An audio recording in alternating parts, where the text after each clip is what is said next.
Assalamualaikum warahmatullahi wabarakatuh. Bismillahirrahmanirrahim. Nahmaduka ya ghafuru ya syakuru. Mashalli wa sallim barik ala sayyidina maulana Muhammadin wa ala alihi wa sahbihi asma'in nama ba'du. Tapi monggo lah kita cerita-cerita Islam, cerita-cerita beragama yang rileks.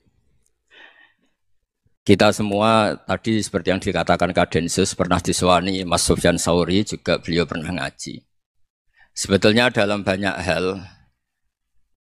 hal-hal yang keseharian itu lebih prinsip ketimbang ide kita tentang hal-hal besar. Saya beri contoh, Allah itu Tuhan yang Maha Kuasa, yang menguasai alam raya ini. Kadang-kadang menjelaskan dirinya itu hanya Alladzi at'amahu min ju'. Saya ini Tuhan yang memberi makan kamu saat Anda lapar, saat kalian lapar. Jadi untuk beriman kepada Tuhan yang Maha Esa, kepada Allah, kamu yakin yang memberi makan kamu itu Tuhan. Apapun kecewanya Anda terhadap tetangga, terhadap negara, terhadap mertua, terhadap istri, itu kecewa Anda tidak akan mati. Tapi kalau tidak makan itu mati. Sehingga Allah mensifati dirinya kadang pakai keseharian. Alladzi at'amahu min ju'. Tuhan itu siapa? Yang memberi makan kamu ketika lapar. Tapi kamu untuk syukur itu nunggu punya istri cantik, neriman, gampang diatur, membolehkan poligami. Terus 4 istri itu neriman semua, loyal semua. Itu sombong betul. Mau syukur saja kok repotnya seperti itu.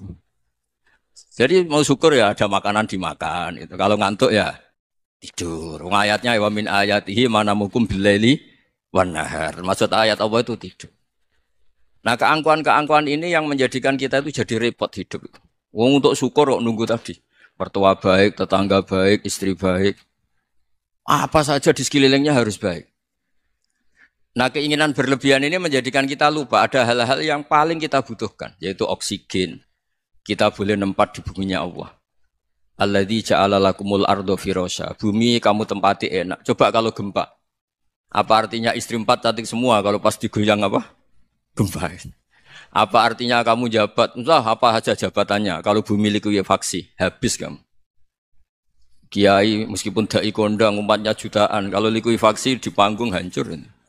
Tapi nikmat-nikmat yang disebut Allah seperti kita kaji keseharian. Alladzi ja'ala lakumul ardo mahda. Allah itu yang menjadikan bumi dalulan, yang mudah diinjak. Famshu fi mana biya silahkan pakai jalan-jalan. Jadi saya termasuk benar-benar kiai Jawa. Kalau kerennya Kiai Nusantara atau Kiai Indonesia lah. Diajari bapak saya Kiai Haji Nur Salim, diajari Mbah Maimun. Itu Islam itu keseharian.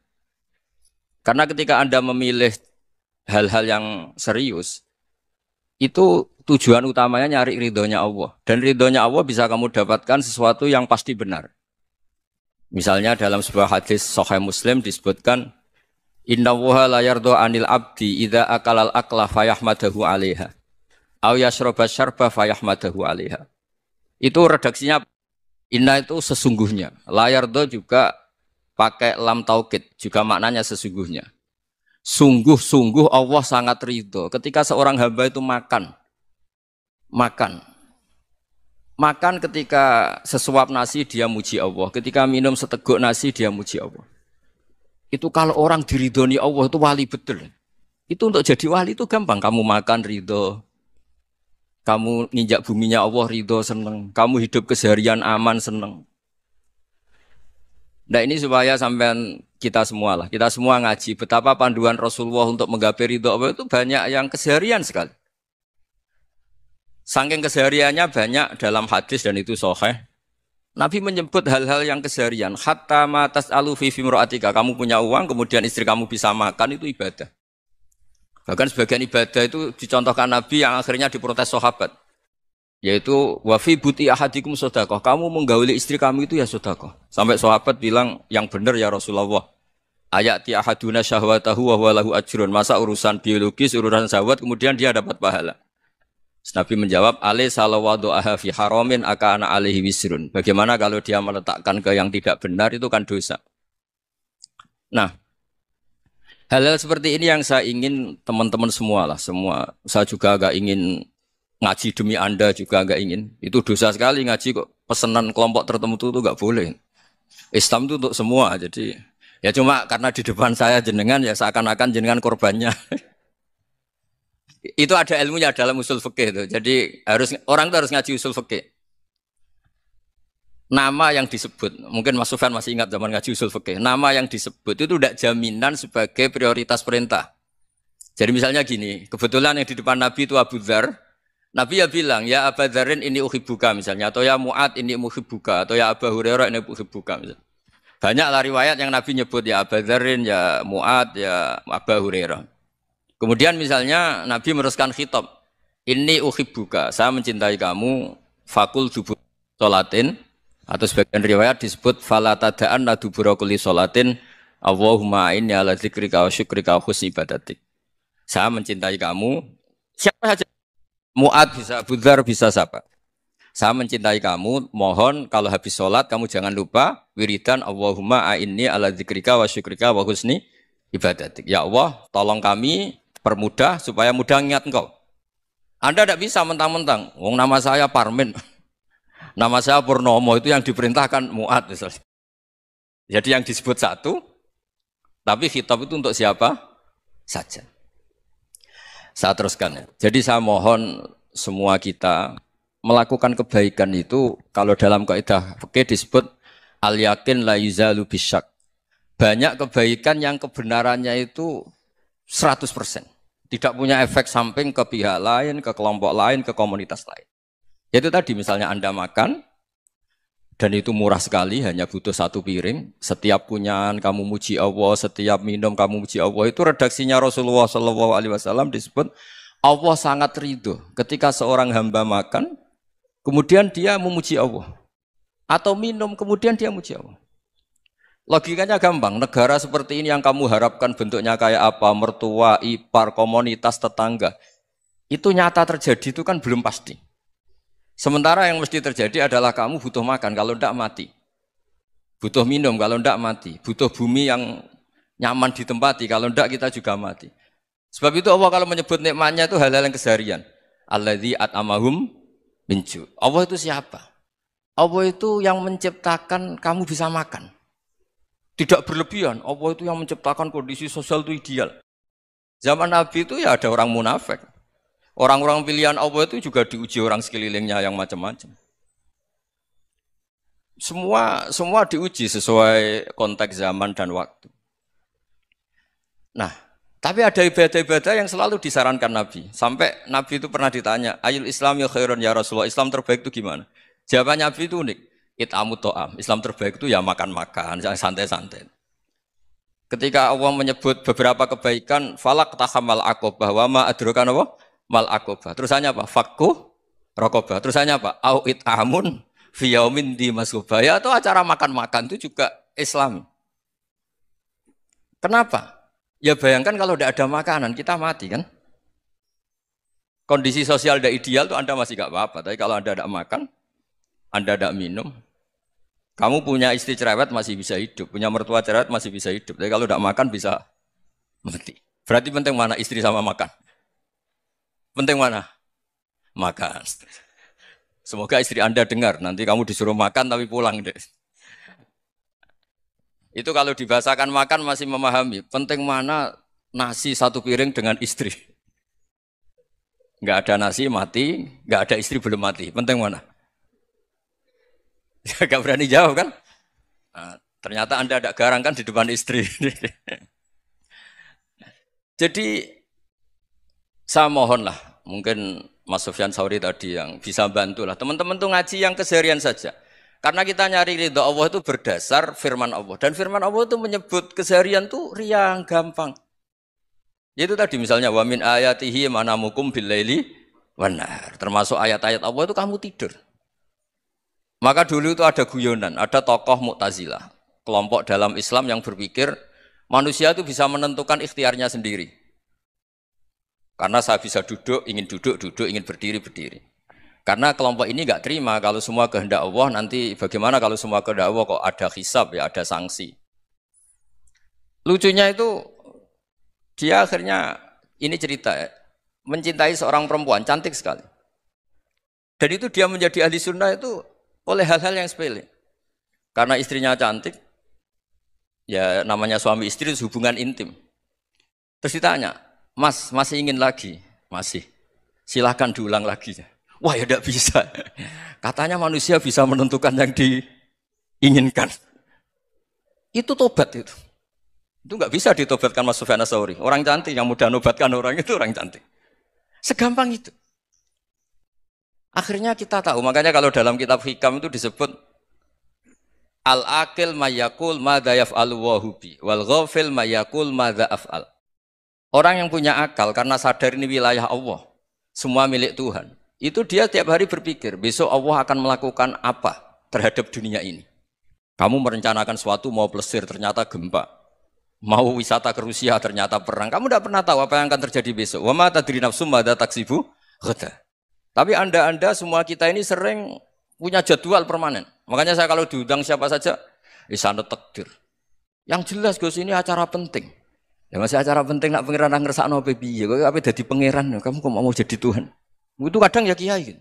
Penting Gus acara ini jenengan harus memastikan bisa. Loh kamu itu yang ngajarin tauhid, sesuatu itu biadillah kok bilang-bilang apa pasti. Kalau maksa terus tak tobatkan dong kamu kata saya itu. Ya kalau gitu Gus bilang insya Allah. Wah itu hati saya, fisik saya, roh saya sudah bilang insya Allah. Tidak usah kamu latih kata saya. Nah hal-hal tauhid keseharian itu gampang sebetulnya. Wal ghafil yaqulu madza af'al. Tapi orang yang lupa Allah dia setiap hari bilang besok apa? Kita bisa melakukan apa? Seakan-akan dia itu aktor, dia penting, dia subjek permanen, dia. Padahal kita ini hanya objek kehendak Allah Subhanahu wa taala. Karena kita yakin sesuatu yang terjadi di alam raya ini kita tidak bisa apa-apa. Makanya saya sering ngaji, sering bilang saya. Ketika Anda mensifati Allah, Dia yang menghidupkan. Sudah itu tanamkan sehingga ketika kita mati santai saja. Kenapa santai? Allah punya cara menghidupkan kita. Zaman kita hidup juga gak tahu caranya ngelola jantung, ngelola paru-paru. Kamu juga gak tahu ngelola oksigen yang tidak beracun, tidak mengandung polusi. Tahu-tahu hidup. Gak ingin tua ya tahu-tahu tua. Gak ingin mati tahu-tahu mati. Selama ini kita hidup juga gak tahu apa sebetulnya. Hanya gaya tok, punya jadwal, punya planning. Kalau kamu bisa menentukan pilihan Anda, pasti Anda istrinya cantik, 4 neriman semua, kona'ah semua. Nyatanya enggak kan? Ada 1 jelek, cerewet. Wah itu kan, nyatanya enggak bisa apa-apa Anda kan? Dan kamu bawa mati lagi.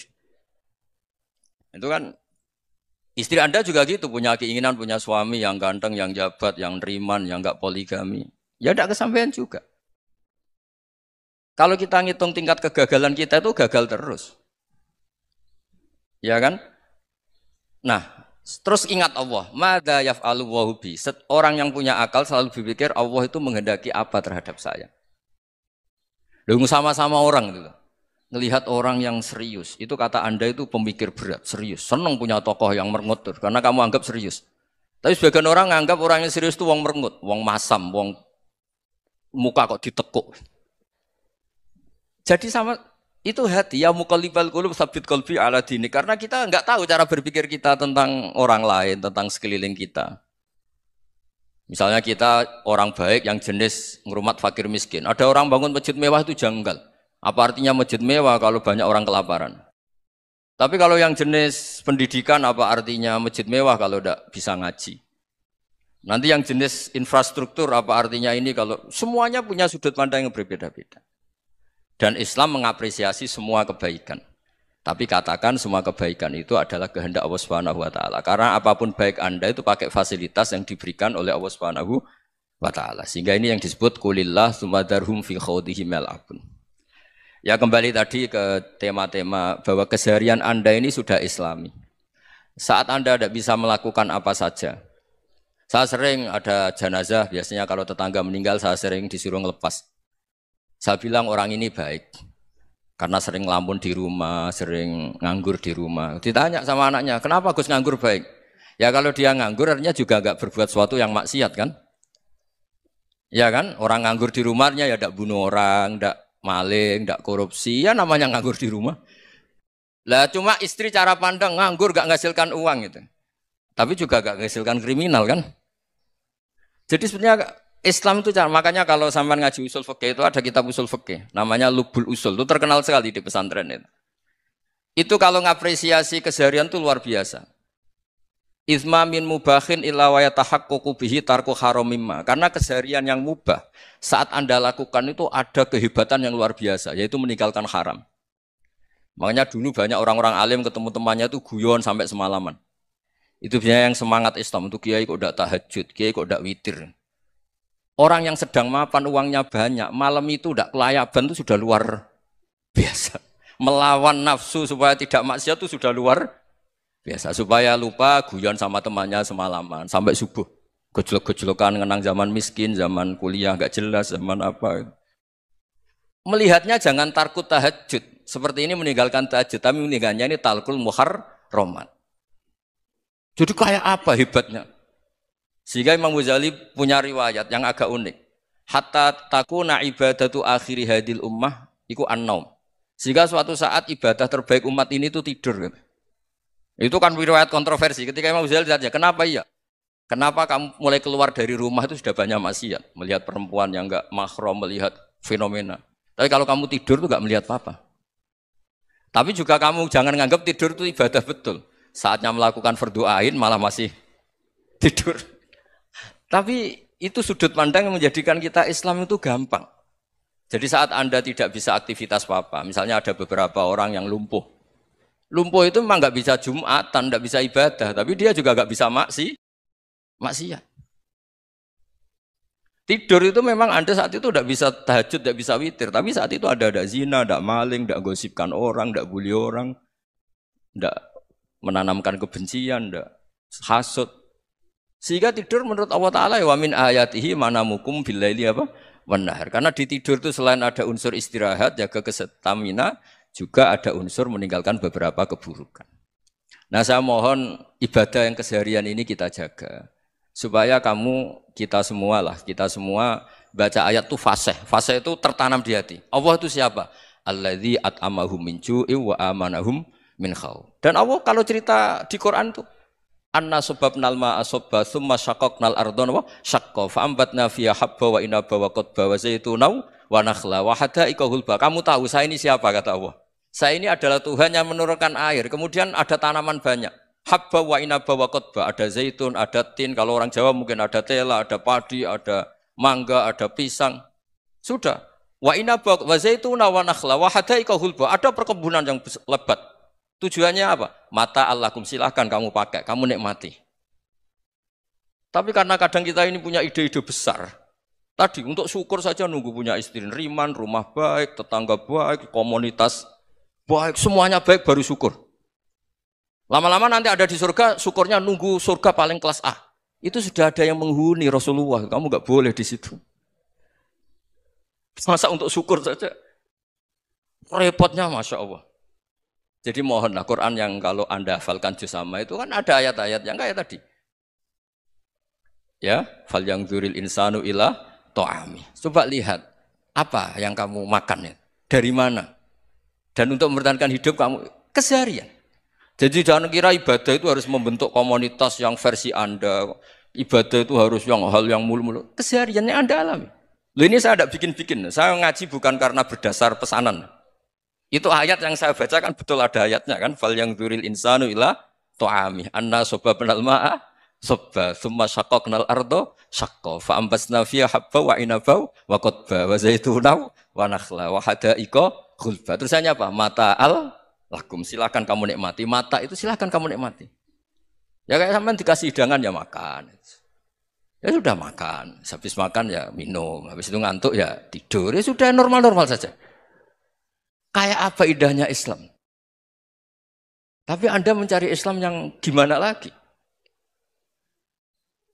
Nah itu yang diajarkan guru-guru kita, diajarkan sanad kita sampai Wali Songo, sampai Rasulullah SAW. Bahwa pada akhirnya ada jihad, ada perang. Itu dulu memang perang, bukan membunuh. Beda. Dulu kita dijajah Belanda ya perang, dan itu normal karena kita dijajah. Jadi ketika orang lain ingin baik sama kita, wa in ahadum minal musyrikin astajaroka ya fajirhu hatta yasma'a kalam Allah. Kalau mereka ingin baik ya kita baik. Makanya ada istilah mustakman, mu'ahad. Kalau mereka ingin damai, berdampingan dengan kemajmukan ya itu yang lebih baik. Karena memang Islam menghormati proses perdamaian. Wa in janahu napa lisalmi ya fajnah lah. Kalau ingin damai ya kita harus damai. Jadi andai kan dulu Belanda datang ke Indonesia kok minta besanan gitu. Ya mungkin kita juga seneng karena memperbaiki hidung kan kalau minta besanan gitu. Nah tapi wong jajah dulu itu kan masalah kan? Apa? Masalah kan? Jadi saya mohon ya, jadi apa ya?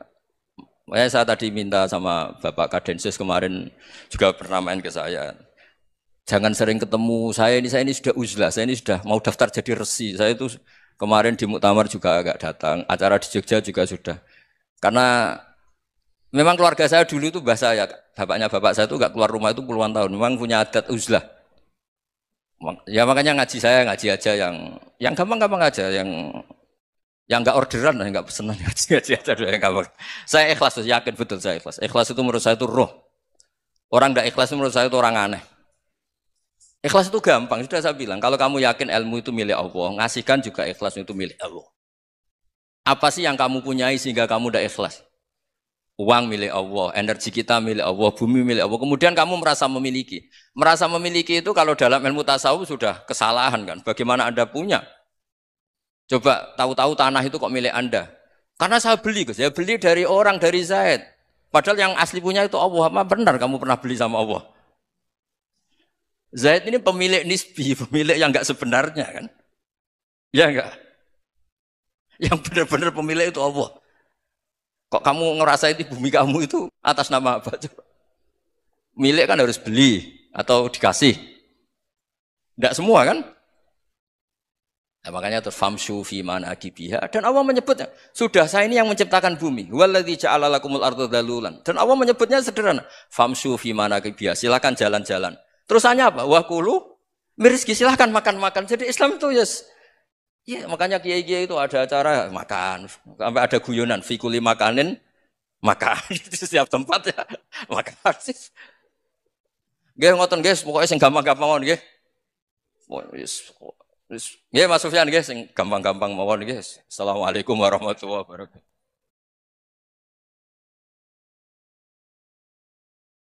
Perasaan saya juga seluruh ulama di dunia. Saya ulang lagi perasaan saya juga seluruh ulama di dunia bahwa Islam masuk itu macam-macam sebabnya. Dulu kita tahu kita sebagai warga Indonesia Islam masuk itu ya dibawa orang yang agak kedonyan ya kayak jenengan lah kira-kira gitu. Ya kayak mbak-mbak ini, ya agak-agak mata duitan itu. Karena kita tahu rata-rata ahli sejarah mengatakan Islam di Indonesia dibawa kiai apa pedagang. Pedagang tuh nyari uang apa nyari dakwah kira-kira. Ya semoga Anda mirip-mirip seperti itu.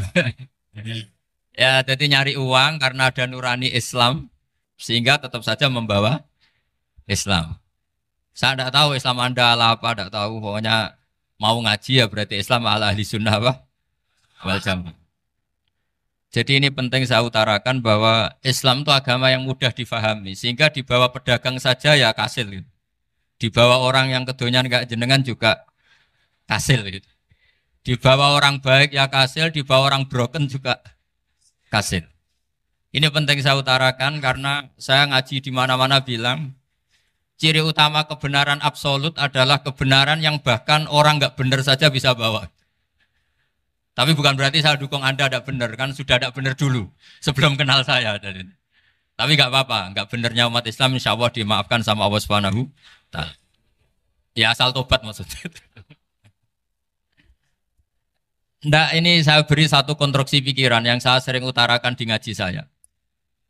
Sampai sekarang saya coba saat tes ini kan di kampus ya, di apa bacanya ini Kim University yang global leader apa in the world itu. Ini keren lah. Jadi acara ilmiah kita ditakdir di gedung apa? Kampus, gedung universitas di begini. Kalau 1 ditambah 1 2 itu namanya hakikat. Ciri utama hakikat adalah siapapun akan menerima. Saya sekarang tanya sama Anda, kira-kira 1 tambah 1 2 itu musuh Anda pun mengatakan 2 apa tidak? Ya. Pekerja Korea ya bilang 2, Rektor Al-Azhar juga bilang 2. Kamu yang sekarang sedang mungkin sebagian broken sama istri juga bilang 2. Istri kamu yang mangkal sama kamu juga bilang dua. Yang cemburu ya bilang dua, yang dicemburuin juga bilang dua. Karena begitu mudah kebenaran absolut diterima oleh siapa saja. Begitu juga eksistensi Allah sebagai Tuhan. Itu mudah diterima oleh siapa saja. Sehingga pembawanya tidak perlu seorang kiai atau gus atau mubalek atau ketua muin, tidak. Cukup karyawan pekerja Korea. Karena kebenaran absolut itu kebenaran yang mutlak. Siapa saja yang waras pasti ngakui. Kira-kira orang yang berpikir sehat pasti berpikir begini, ini yang diajarkan Quran. Bumi ini kadung wujud, sudah wujud kadung wujud, punya eksistensi. Mungkin nggak sesuatu yang wujud, kemudian disebabkan oleh sesuatu yang nihilisme, yang tidak ada. Mungkin enggak? Enggak mungkin. Yang namanya penyebab itu harus sesuatu yang wujud. Di mana-mana penyebab itu harus punya eksistensi. Karena langit dan bumi ini kadung wujud, pasti penyebabnya adalah wujud. Karena wujud penyebab harus bersifat super. Lah bersifat super ini oleh ulama dikatakan wajibil wujud. Itu akal siapa saja akan nerima. Cuma kemudian setelah nerima itu orang macam-macam cara berpikir. Mungkin orang Jawa dulu bilang itu Sahyang Widi. Kalau orang sini mungkin bilang apa itu? Dewa atau apa ya? Enggak tahu saya itu. Karena itu yang teman sampean, enggak teman saya itu. Tapi yang jelas begini, ini konstruksi ini harus kita jaga. Nanti saya bacakan teks hadisnya. Kebenaran sejati ciri utamanya adalah ada absolutisme, ada kebenaran mutlak. Ciri utama kebenaran mutlak adalah diakui bahkan oleh siapa saja, termasuk oleh orang fasik. Orang fasik itu orang enggak benar. Misalnya ada imam masjid besar Istiqlal, ditanya 1 tambah 1 bilang apa? 2. Nanti kira-kira yang lonte juga bilang apa? 2. KPK juga bilang koruptornya yang ditangkap 2. Nah, eksistensi Allah sebagai Tuhan ini kebenaran yang absolut. Maka agama ini juga boleh diterima oleh siapa saja, termasuk oleh orang fasik, orang nggak jelas. Ini penting saya utarakan karena sekarang marak kelompok yang mengatakan orang Islam kalau zina menjadi tidak muslim, orang Islam kalau korupsi menjadi tidak muslim. Salah sedikit tahlilan jadi kafir, percaya wasilah jadi itu tidak benar seperti itu. Karena kebenaran eksistensi itu kebenaran yang nggak bisa diganggu gugat. Seperti Anda ini kan warga Indonesia, KPK ya warga Indonesia, koruptornya juga warga. Apa setelah dia korupsi lalu tidak warga Indonesia? Tetap warga. Orang yang meyakini kalimat tauhid setelah dia salah apa terus tidak tauhid? Kan tetap ya. Maka dia tetap Ini penting saya utarakan. Kalau seorang warga Indonesia yang koruptor, yang macam-macam saja tetap warga Indonesia, padahal banyak kesalahan. Karena status warga Indonesia adalah status yang permanen. Begitu juga status Muslim adalah permanen bagi siapa saja yang melafadzkan La ilaha illallah Muhammadur Rasulullah. Kita tidak bisa mengkafir-kafir mereka. Itu juga yang sering dipesankan dan jadi ciri khas ulama ahli sunnah wal jamaah, tidak mengkafirkan orang Islam meskipun melakukan dosa besar. Soal dia salah nanti masuk neraka ya silakan saja, saya ada ikut, paham ya? Sampai bisa mencoba. Tapi tetap saja dia muslim. Analoginya tadi. Analoginya gampang sekali tadi. Orang Indonesia yang salah itu tidak akan merubah statusnya sebagai warga Indonesia. Karena ya memang dia berstatus warga Indonesia. Orang Islam yang sudah melafadzkan syahadat maka menjadi muslim. Saya di mana-mana berkampanye, berfatwa. Orang kafir yang 70 tahun kafir, sekali melafadzkan kalimat tauhid, itu menjadi muslim apa tetap kafir? Muslim. Masa kita yang Islam terus, yang kalimat tahlil la ilaha illallah, kemudian menjadi kafir karena kalimat itu? Itu faham aneh apa aneh? Wong yang kafir saja menjadi muslim karena kalimat tauhid, yang Islam menjadi kafir juga karena kalimat. Ini ngajak apa-apaan? Ya ngajak goblok-goblokan, kira-kira kan gitu. Ini penting saya utarakan karena ini penting. Nah, setelah kamu yakin tauhid, ciri utama tauhid itu apa? Menstatuskan sesuatu sebagaimana hakikatnya. Misalnya bumi Korea, ini statusnya tetap buminya apa? Maka dari awal saya husnudzon sekali sama Allah Subhanahu wa taala bahwa suatu saat di bumi mana saja itu ada tahlil. Enggak ngira kan ada ateis di sini, bumi ateis kemudian ada tahlil, ada sakduna, ada macam-macam. Karena kita ketika sholat, makanya saya tadi janji akan memaknai kalimat-kalimat yang sering Anda baca ketika sholat. Di sholat saat ada itidal ngendikan apa? Rabbana lakal hamdu, ayo dibaca, mil'us samawati wa mil'ul ardi wa mil'u ma syi'ta min syai'im ba'du. Sama nani secara tradisi pesantren, Rabbana do pangeran kita, laka iku kaduwe panjenengan alhamdulillah segala puji. Engkau punya segala puji. Mil'us samawati, yang pujian itu memenuhi langit. Tentu langit itu penuh dengan pujian. Semua malaikat bertasbih, bertahmid. Karena malaikat tidak ada yang kerja di pabrik, itu tasbih terus gitu. Nggak ada yang nyari uang, nggak ada yang cari won ya. Apa won ya kalau bahasa?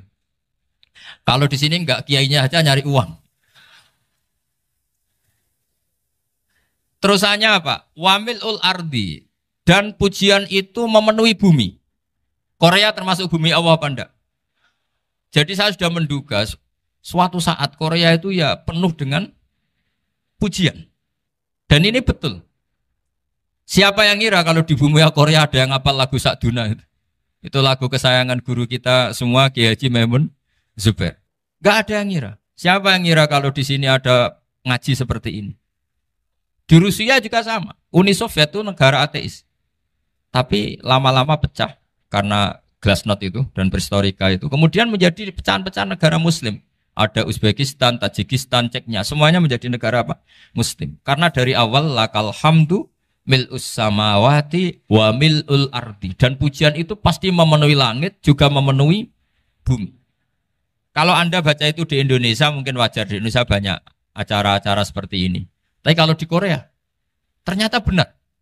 Dan Anda ini kalian semua termasuk pembuktian benarnya wa mil'ul ardi. Keren kan teman? Oh keren sekali, bukan sekedar keren, keren sekali. Makanya saya jarang diundang pengajian mau, tapi diundang di Korea mau. Tapi saya ada niat datang undangan, memang saya ingin datang. Jadi, ya karena itu. Ini bentuk penghormatan saya. Bentuk penghormatan saya bahwa pada akhirnya benar-benar lakal hamdu mil'us samawati wa mil'ul ardi.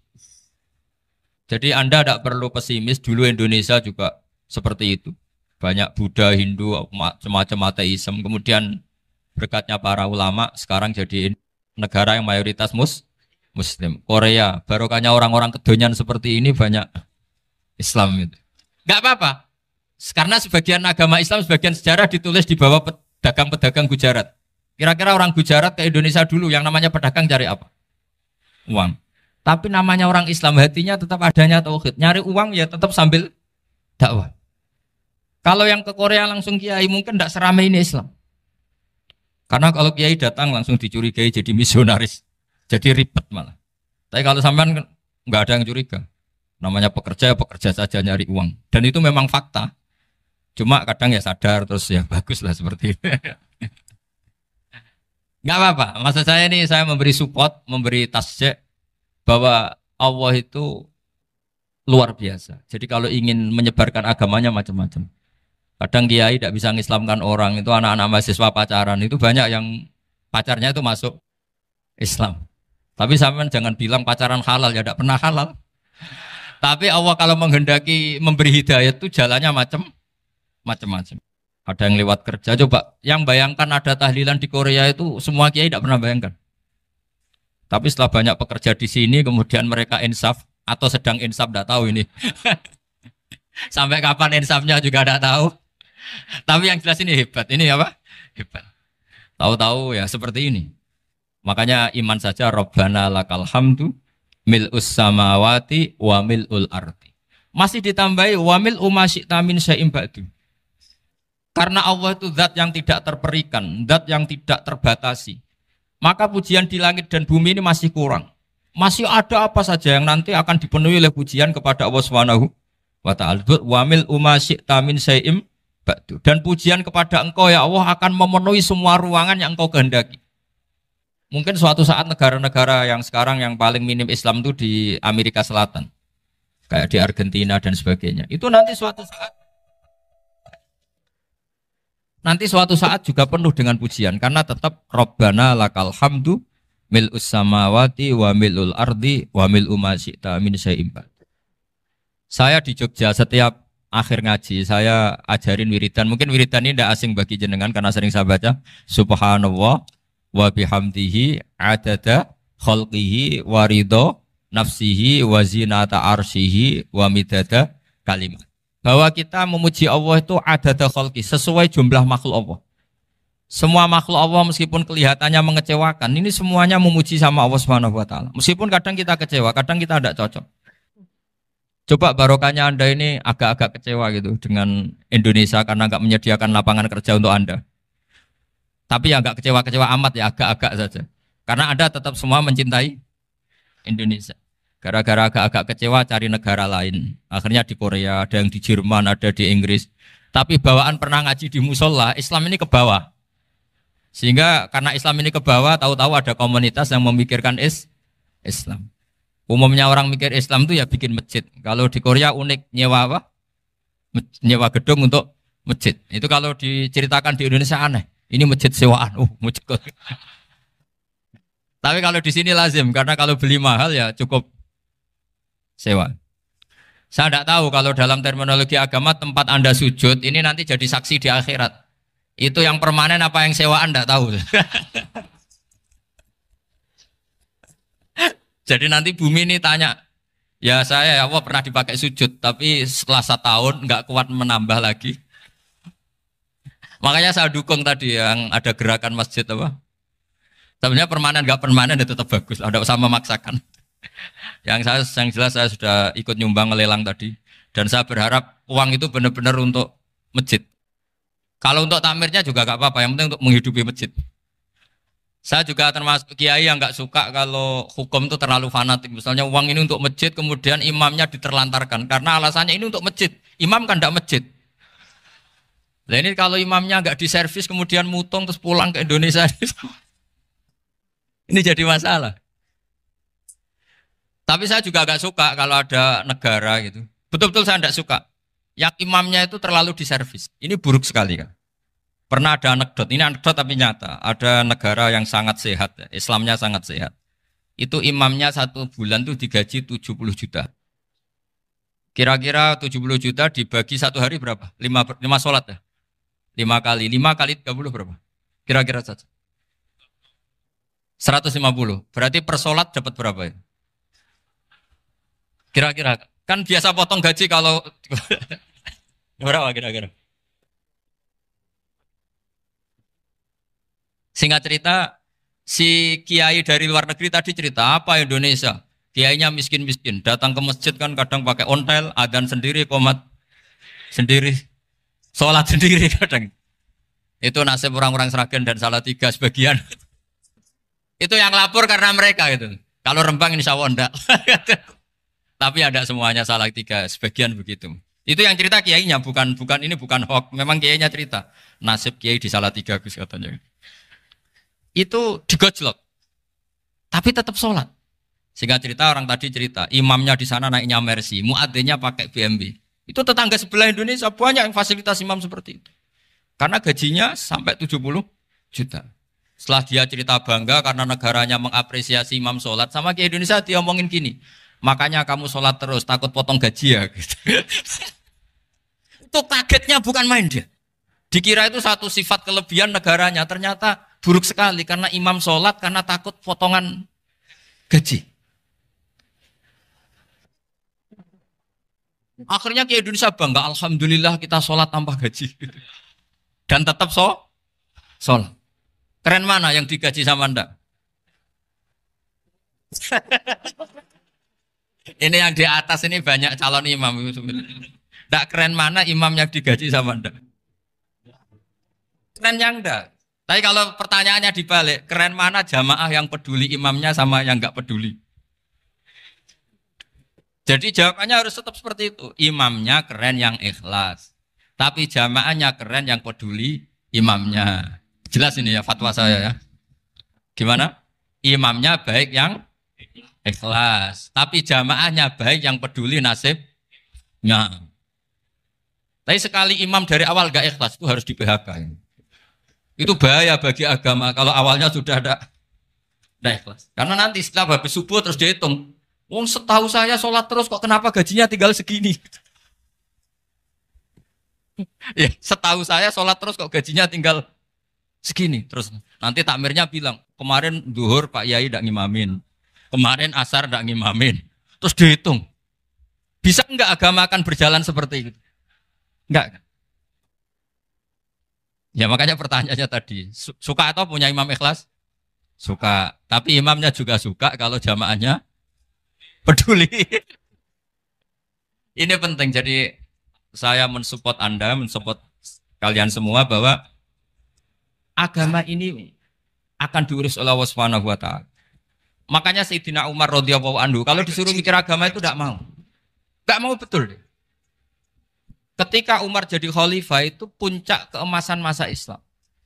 Semuanya stabil, semuanya hebat. Sampai Irak, Iran zaman itu Persia masih. Semuanya Mesir. Itu semuanya ikut Islam. Ketika Islam pada puncaknya, yang dikhawatirkan oleh masyarakat adalah begini. Lalu setelah Umar itu bagaimana? Islam setelah dipimpin orang yang tangguh, yang kuat, yang waroi, yang zuhud. Lalu setelah Umar itu gimana? Tapi Umar disuruh mikir gak mau. Sampai setiap Abdullah bin Umar jalan-jalan di kampung-kampung itu abahnya dianggap pecundang. Tahu sampean pecundang? Orang yang gak tanggung jawab. Karena orang-orang bilang gini, ya Abdullah bin Umar, bagaimana pendapat Anda kalau ada penggembala kambing di tengah hutan atau di tengah padang rumput, kemudian dia ninggal gelanggang kambingnya. Kamu anggap penggembala ini gimana? Oh itu penggembala yang dolim itu. Pasti kalau kambing ditinggal ya kacau. Apalagi ini ummatu Rasulullah Shallallahu Alaihi Wasallam. Ini abah kamu tidak pernah wasiat, tidak pernah ngatur suksesi. Lalu Islam setelah dia bagaimana? Suruh dia ngomong penggantinya siapa? Karena beliau sudah sepuh harus ada suksesi. Akhirnya Abdullah bin Umar lapor ke Umar. Ini gimana bah orang mengkomplain begini. Apa kata Umar? Agama itu beda dengan kambing katanya. Agama itu milik Allah Subhanahu. Mbok saya pikir, tidak saya pikir tetap jalan. Nah ini terbukti. Jangan ulama ya ndak, mufti ya ndak, tapi bisa menjalankan agama.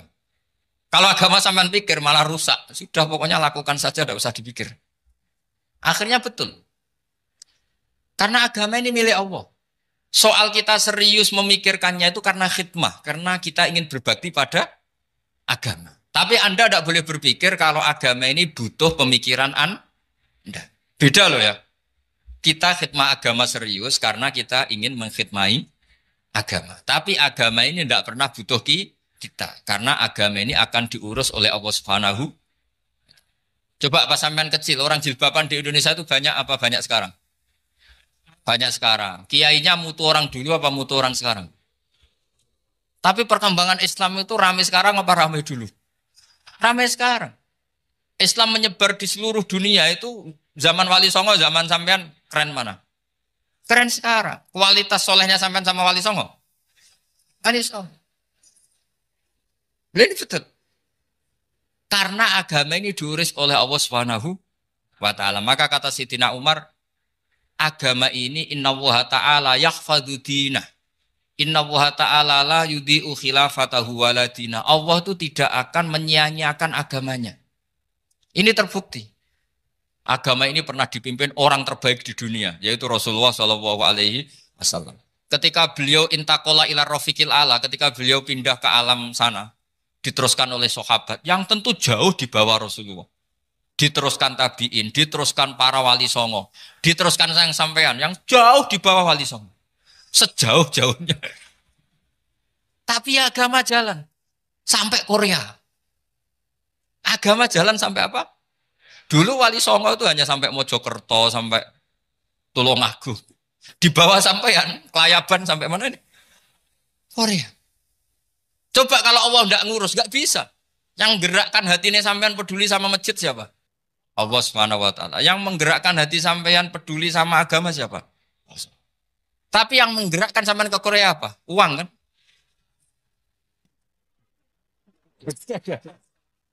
Enggak, enggak apa-apa, jujur saja, jujur ya, santai aja.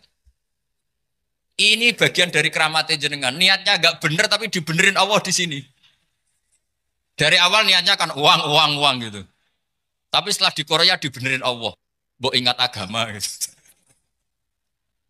Keren kan? Makanya yang syukur sama Allah Subhanahu wa taala. Yang bisa hanya Allah taala. Makanya dalam dunia kiai selalu baca apa? Alhamdulillah alladzi hadana li hadza wa ma kunna linahtadiya laula an hadana Allah. Alhamdulillah kita diberi hidayat seperti ini. Kalau tidak Allah tidak bisa. Sudah mata duitan, kadang istri ngomel, mertua tidak percaya. Sudah setengah-setengah broken gini di saya tahu sampai ke Korea itu karena broken pas saking sayangnya keluarga. Potensinya hanya dua. Dibela-belain kerja demi keluarga atau agak broken maka ke sini. Tapi apapun potensi itu tetap baik. Itu takdir sudah, itu takdir tidak usah dibicarakan. Semua itu apa? Karena orang kalau sedang rukun ya tidak mau tukaran, kalau sedang tukaran ya tidak mau rukun. Itu sudah semuanya takdir. Kata bapak saya dulu kalau ada orang mau jualan tanah, Pak Yai tanah saya mau saya jual. Ini gimana padahal ini tanah warisan. Kata bapak, nak waya adol ya adol. Memang ini saatnya jual ya jual saja. Nanti kalau kaya saatnya beli ya beli saja. Karena kalau sudah saatnya jual mau beli ya nggak mungkin kan. Wong memang saatnya jual. Kalau sudah kaya kan nggak mungkin jual tanah. Saatnya beli. Maka semoga masalah di keluarga sampean ya masalah musiman. Maksudnya yang tukarannya ini musiman. Yang rukunnya permanen. Jangan tukarannya permanen, rukunnya musiman. Setelah melihat yang lebih cantik, katut babon, nggak tahu. Nah ini semoga katut masjid ini bagian dari kafaroh sampean itu. Jadi kafaroh kesalahan-kesalahan di sampean. Ini penting saya utarakan karena agama itu beda. Agama ini diurus oleh Allah Subhanahu. Jadi kita mengerahkan pemikiran itu bukan karena kita akan menyelamatkan agama ini, tidak. Agama ini diselamatkan oleh Allah Subhanahu wa taala. Coba kayak apa Uni Soviet kuatnya itu. Mengkooptasi supaya orang semuanya ateis, semuanya komunis. Itu 100 tahun Uni Soviet begitu. Tapi orang-orang Uzbek, Ceknya, Tajikistan tetap mengajari anak-anaknya tauhid. Itu ada yang cerita itu sampai mengajarkan tauhid itu di bawah tanah, di basement. Tapi Allah menghendaki Rusia itu Uni Soviet jatuh. Ketika jatuh, negara-negara ini langsung menjadi negara Islam, yaitu Uzbek, Tajikistan, Ceknya. Mungkin nggak mereka langsung menjadi negara Islam, andai kan saat menjadi Uni Soviet benar-benar menjadi ateis. Nggak mungkin kan?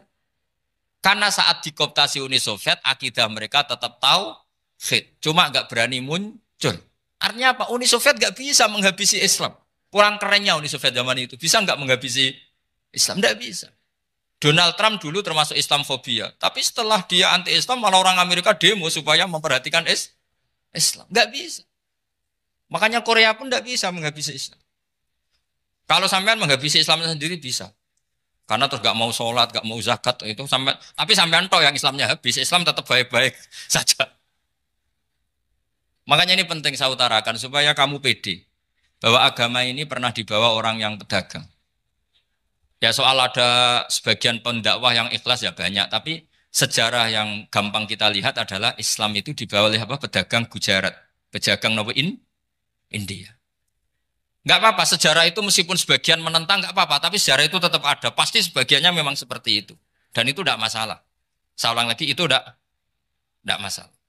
Coba dulu pemain bola kalau di Inggris itu kalau mau sholat susahnya bukan main. Apalagi kalau mau puasa. Kalau di sini kerja puasa katanya mati lu kalau apa? Puasa. Kalau mau sholat katanya dicari mana ini berhalanya kok. Kata orang-orang ateis kan gitu, dicarikan patungnya. Kali ini sholat kok gak ada patungnya, ini gimana ini. Ya ngalamin gitu. Tapi Allah Maha Kuasa. Banyak investor mana itu, Dubai atau Qatar, yang tertarik investasi di dunia bola. Kayak Sulaiman Al-Fahim, makanya beli Manchester City. Itu sekarang pelatihnya negara orang sholat gak berani, bahkan di tengah stadion dibangunkan masjid. Kalau sampai daftar jadi muadzin bisa. Apa nyanyi Sakduna di sana juga bisa. Dulu Aljazair bencinya bukan main. Apa Perancis sama orang Islam itu bencinya bukan main. Barokahnya Zidane pemain bola dan juara dunia. Terus Zidane turunan Aljazair. Akhirnya orang Perancis itu mencintai Islam. Itu barokahnya sepak bola. Allah punya sekian cara untuk mengenalkan Islam. Di Perancis dikenalkan lewat pemain sepak bola. Nah di Korea ini yang agak unik dikenalkan lewat pecinta wong. Saya jamin ini tidak apa-apa, sudah tidak apa-apa, sudah aman, pokoknya aman. Jamin aman. Pokoknya alhamdulillahilladzi hadana lihada wa ma kunna linahtadiya laula an hadana. Karena agama ini dibawa oleh Allah Subhanahu wa taala, yang menjaga juga Allah Subhanahu wa taala. Sama tidak usah khawatir. Kalau ada kelompok tertentu yang mengkhawatirkan Islam, sekarang Islam bahaya gini-gini, itu kurang rojak, itu kurang optimis itu. Harapannya sama Allah tipis, harus ngaji lagi. Agama ini limangka nayarjuwa hawal yaumal akhir. Agama ini bagi yang terus-menerus berpengharapan kepada Allah Subhanahu wa taala. Agama ini limangka nayarjuwa, coba bahasa Arabnya roja yarju rojaan. Maknanya harapan. Jadi agama ini bagi yang selalu berpengharapan, bukan yang pesimis, bukan yang hati kecil, apalagi yang tukang putus asa. Coba agama ini begitu luar biasa, dibawa orang yang macam-macam. Tadi di Perancis itu dibawa oleh pemain apa? Bola. Ada masjid di Inggris itu ya dibawa mahasiswa-mahasiswa itu yang dulu sebagian yang nggak pernah ngaji, setelah di Inggris bikin komunitas pengajian. Di Korea dibawa di pecinta apa? Tapi lama-lama cinta Tuhan. Karena ya memang sebenarnya sudah cinta Tuhan. Cuma ya cara cinta ini nunggu punya uang Ya sudah, alhamdulillah seperti ini sudah luar biasa sudah. Insya Allah diterima oleh Allah Subhanahu wa taala. Saya selalu berharap semoga ini tetap satu bukti bahwa Allah itu harus kita sembah di mana-mana.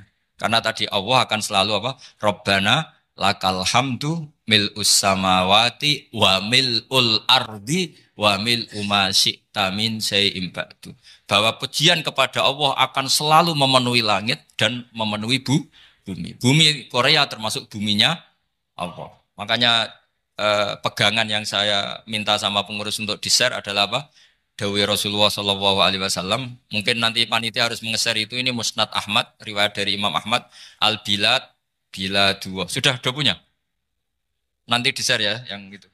Al-Biladu bila dua. Bahwa negara hakikatnya adalah negara Allah. Wal ibad ibadullah. Semua hamba hakikatnya adalah hamba.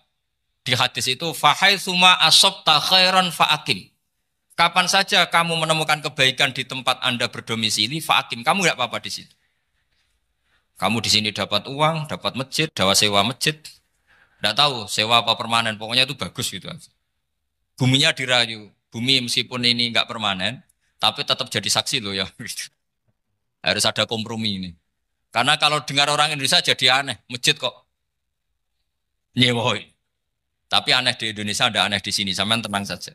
Tentu malaikat pencatat di sini juga sudah tahu kalau sebagian masjid itu sewaan. Jadi ya ada iskal-iskal amat lah, sudah. Enggak janggal-janggal amat karena kondisional Jadi saya nanti minta panitia supaya mengeser tadi hadis riwayat siapa? Imam Ahmad bin Hambal yang diriwayatkan oleh salah satu minal asroh al-mubasyarina bil jannah yaitu Zubair bin Awam. Nabi ngendikan al-biladu biladullah, negara mana saja adalah negara Allah. Wal ibad ibadullah, semua hamba adalah hambanya Allah. Fahaitsuma asabta khairan, di mana saja kamu mendapatkan kebaikan, fa'akim, kamu tidak apa-apa berdomisili di situ. Ya saya mohon ini penting sekali. Pokoknya saya mohon kalimat tauhid ini dijaga.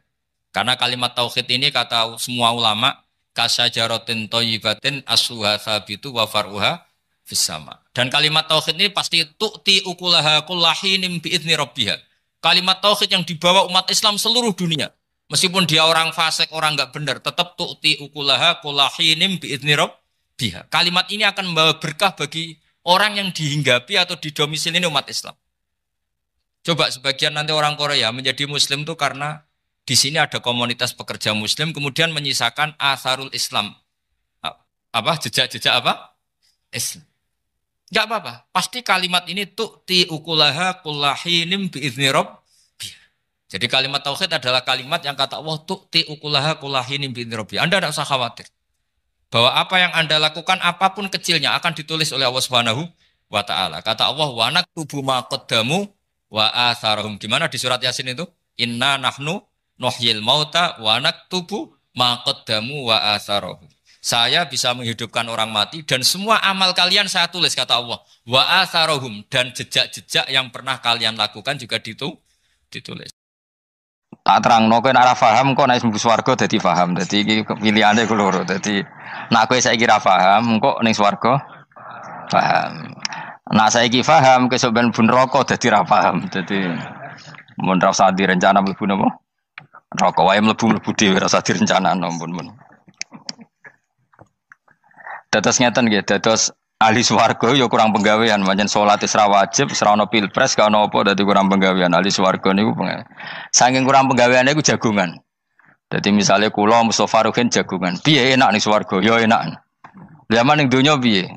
Terus cerita, saya itu punya teman ateis. Saya punya teman komunis yang ketika pertemanan dengan kita sering menghina kita karena kita ini percaya adanya hari kebangkitan. Teman saya itu sering melecehkan idza mitna wa kunna turaba wa idzaman aina lamadinun. Masa kita sudah jadi debu, jadi tulang belulang, kemudian kita akan dibalas amal-amal kita.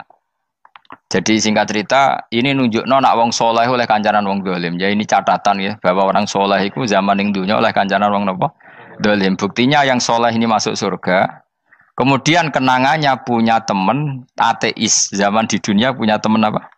Ateis. Entah temannya itu teman kerja atau teman kantor. Tentu tidak teman dalam akidah. Mungkin akidahnya tetap kita Islam, mereka ateis. Tapi teman, entah faktor kantor, entah faktor profesi, entah faktor kerabat. Tapi yang jelas si orang penduduk surga ini punya kenangan, kami dulu punya teman ateis. Ini kanali korin. Yang teman saya yang anti Tuhan itu mengatakan, melecehkan saya, aidza mitna wa kunna turaba wa idzaman aina lamadinun. Masa kita sudah jadi debu, jadi balung, tulang belulang, kemudian kita dihisab. Atau kita nanti ada hari balasan. Nah terus ketika jagungan ini, tadi saya bilang ahli swarga kurang penggawean. Lah piye delok piye? Jare kanca-kancane, "Moh aku ora melok di kanca." Jadi fayaquluna lah. Jadi ketika Ruhin muni ape delok jare Mustofa, jare Kifat, "Moh aku gak kancaku, delok dhewe" jare. Lah si Ruhin kan wong kurang penggawean, mulai ning donya sampe ning swarga. Terus delok. Terus fattala'a fara'ahu fi sawail jahim. Bareng dekne delok roh kancane kejet-kejet ning neraka. Seneng dekne. Jadi wong nak hasud tu nanti ning swarga aja hasud. Seneng terus muni ngene, tawahi ing kita laturdin. Dulu kamu hampir saja menyesatkan saya. Artinya zaman dia ateis sempat ngerayu supaya Ruhin dadi napa? Ateis. Kowe Islam ya tetep kere, melok ateis ae. Wis kere, zina rawani, maling rawani gak enak. Soalnya sering dirayu-rayu gitu. Makanya bilang apa? Tawahi ing kita laturdin, kamu zaman di dunia hampir saja menyesatkan saya. Walau la ni'matu rabbi lakuntu minal muhdharin. Kalau saja saya tidak diberi nikmat Allah, aku kelakuanku ya koyo kowe, akhirnya masuk neraka koyo kowe. Nah, terus ada soalu taladzudin. Dia tanya tapi saking senenge. Afama nahnu banyitin. Coba lihat saya sekarang. Apa saya sekarang mati? Tidak kan, saya tidak mati kan. Cuma mati pertama saja, mati zaman di dunia. Sekarang saya hidup lagi. Artinya kamu yang dulu memungkiri ada kehidupan, dulu aku saiki tidak mati. Ternyata saya sekarang hidup dan dapat nikmat kowe ning neraka. Dadi ku nunjukno sunnahe manusa iku ora puas nek ora ngalahno musuhe. Nganti ning swarga iku ora lega nek. Dadi manusa iku hasudnya itu terlembagakan sampai akhirat. Jadi wong-wong sing tahu dimaki-maki kubu sebelah, iku nak kubu sebelah mlebu neraka, iku kowe ning swarga gak marem nak gak delok. Dadi hasud iku ya seru no. Dadi nak kula pun mboten, makome mboten nonton, kula mboten. Niku makome Ruhin barang dadi lari lho kan dinyak melarat, gendut, kriting mangkel. Kudu menangi sing ngenyak mlebu neraka. Aja sampe sing ngenyak kita mlebu swarga kene mlebu neraka. Wah. Gak puas ya, no? Makanya gambarannya Quran itu manusia tetap manusia. Ketika orang kafir dengan segala kenikmatannya, misalnya mungkin Amerika, mungkin negara-negara yang sekarang kumoluhur dengan teori kapitalisnya, mungkin ngenyak Ethiopia, ngenyak Syria, ngenyak. Tapi apapun salahnya Syria, Ethiopia tetap iman, tetap suasana masuk surga. Meskipun ngurmat negara tidak pedes. Tapi yang ngurmat negara benar, tapi ngurmat iman tidak benar, bisa saja nanti masuk neraka. Itu makanya kita problem di dunia kan gitu. Makanya saya mohon, nah, umat Islam itu tidak perlu menjawab kritikan itu. Dari awal kita nanti enaknya itu di surga. Kali di dunia kita pasti salah. Ngelola negara raiso. Banyak negara Islam sing carut, napa? Marut. Ngurus bojo raiso. Banyak santri sing pegatan. ngurus anak yo ora iso, anak yo debu weling kok bapak. Kita ini kan ngurus yayasan yo ora iso. Kan semua yang berbau Islam mesti carut mar. Karena ya apa ya, dari awal kita ini mah enggak serius ngurus dunia. Kok serius piye nyimpen dhuwit wedi dosa ana hisab. Ape riba rentenir wedi dosa. Wape ngatur dunia nemen-nemen wedi dosa. Allahu al-mudabbir sing ngatur kok melo ngatur barang. Wah, akhirnya karena wedi dosa terus goblok. Sebagian goblok klasik, sebagian keterusan. Nggak sing repot sing keterusan sampai asli lah iku terus kombinasi napa. Jadi wong Islam iku ora kober serius mengurus dunia. Kadang punya pemimpin fasik lah ben kono pek-pekan dunia. Jadi ribet wong Islam. Akhirnya kita ini dihina wa idza marru bihim yatakhamazun wa idza qalabu ila ahlihim qalabu fakihin wa idza ra'ahum qalu innaha ula inapa ladallun. Orang-orang kafir itu kalau melewati orang Islam pasti ngenyek. Urip nyatane ngono, ngelola negara enggak bisa, ngelola keluarga enggak bisa. Nah, nanti kalau kita di surga itu kata Allah fal yaumal ladzina amanu minal kufari yadhakun. Nanti di surga orang-orang iman gantian menertawakan orang-orang kafir. Jadi itu menunjukkan bahwa kita tidak pernah puas sebelum dendam menertawakan. Jadi wis ning swarga iku cita-citane mukmin tetep fal yaumal ladzina amanu minal kufari yadhakun. Jadi kowe sok ben ning swarga iku ya Allah kasih saya fasilitas bisa melihat penduduk